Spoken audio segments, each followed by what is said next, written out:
কোরবানির বাজারে যদি গরু বিক্রি করতে নাও, বিক্রি যদি না হয়, রশিটা গলায় পেঁচায় দিলে গরুটা মালিকের আগে আগে বাড়ি চলিয়া যায়।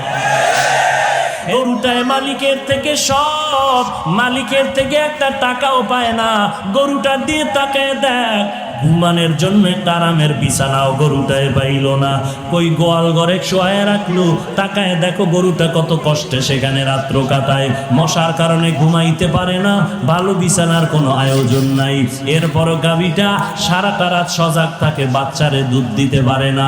নিজের ভিটামিন যুক্ত সব দুধ তার মালিকের দিয়া দিল, কোনোদিন প্রতিবাদ করলো না, ও মালিক আমার বাচ্চারে দুধ না দিয়া সব দুধ তুমি নিয়ে গেলা, তোমার কাজ করব না।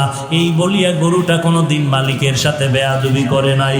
কোরবানির বাজারে যদি গরু বিক্রি করতে নাও, বিক্রি যদি না হয়, রশিটা গলায় পেঁচায় দিলে গরুটা মালিকের আগে আগে বাড়ি চলিয়া যায়।